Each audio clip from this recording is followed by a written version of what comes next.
Irritable bowel syndrome. ये 10% लोगों में होता है और महिलाएं इससे ज़्यादा सफ़र करती हैं। इसके लक्षण होते हैं पेट के किसी भी हिस्से में दर्द होना, पेट का फूला हुआ होना, मल का साफ ना होना या अत्यधिक मल का त्याग करना और मल के साथ सफ़ेद म्यूकस का आना। इस बीमारी में मरीज़ हमेशा दुखी महसूस करता है। उसकी मानसिक स्थिति इस तरह की होती है कि वह हम खुश नहीं रहता है। तो कहीं ना कहीं इसमें ब्रेन गट एक्सिस जो होता है वो इन्वॉल्व रहता है।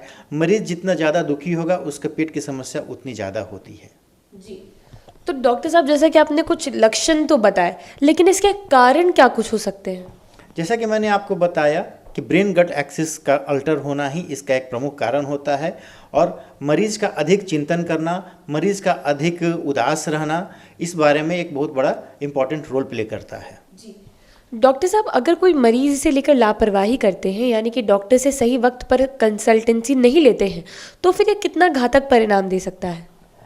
देखिए, मेरे हिसाब से इसके परिणाम घातक नहीं होते हैं। इसमें कभी मरीज़ को पैर नहीं फूलता है, मरीज़ को कमजोरी नहीं होती है, मरीज़ के पखाने के रास्ते से कभी खून नहीं आता है, मरीज़ को अत्यधिक कमजोरी महसूस नहीं होती है। तो ये उतना खतरनाक नहीं होता है। लेकिन सोशल बैकग्राउंड में ये बहुत दिक्कत करता है मरीज़ को। मरीज़ खुश नहीं रहेगा, मरीज़ हमेशा कंप्लेन करेगा कि पेट दर्द होता रहता है, पेट फूला रहता है, वो कहीं जाने से हिचकेगा या अगर कभी लूज मोशन हो रहा है तो किसी भी रिश्तेदार के यहाँ जाने में उनको अनकंफर्टेबल महसूस होगी। तो एक सोशल बैकग्राउंड के प्रोस्पेक्ट में ये घातक रहता है, लेकिन मरीज़ के ज़िंदगी को नुकसान नहीं पहुँचाता है। जी, डॉक्टर साहब जैसा कि आपने बताया कि मरीज़ की ज़िंदगी को उतना नुकसान नहीं पहुंचाता और आजकल की जो बिज़ी लाइफस्टाइल है, लोग अक्सर अपने हेल्थ को काफ़ी अवॉइड करते हैं। तो ऐसे में कोई चीज़ ऐसी भी है जो आप खुद ही बता रहे हैं कि घातक नहीं है, तो डॉक्टर से कंसल्ट करने की ज़रूरत कब महसूस करनी चाहिए? देखिए, जब मरीज़ को कॉन्स्टिपेशन रहेगा या मरीज़ को बार बार लूज मोशन होगा तो आपको तो डॉक्टर के पास जाना ही पड़ेगा। अगर आप बार बार लूज मोशन के शिकार हो रहे हैं तो कहीं ना कहीं आपको लगेगा कि ऐसा ना हो कि मेरा वज़न कम हो रहा हो, या फिर अगर आपको कॉन्स्टिपेशन हो रहा है तो आप कोई भी चीज़ अच्छे से नहीं खाएंगे, भूख नहीं लगेगी, पेट फूला फूला महसूस करेंगे, तो आप डॉक्टर से मिलेंगे ही मिलेंगे। और इसकी इलाज होती है, इसका इलाज कराना चाहिए, मरीज़ को इसे नज़रअंदाज नहीं करना चाहिए। जी, डॉक्टर साहब अगला सवाल अब इलाज से ही जुड़ा करना चाहूँगी कि जब मरीज़ ये समस्या लेकर आते हैं तो उनका इलाज किस तरीके से किया जाता है?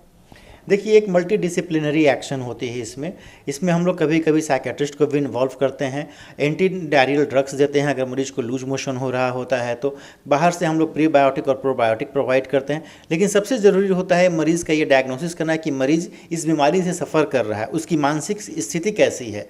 अगर वो मानसिक रूप से थोड़ा भी अस्वस्थ महसूस करता है तो हम उसे साइकेट्रिस्ट के पास रेफ़र करते हैं।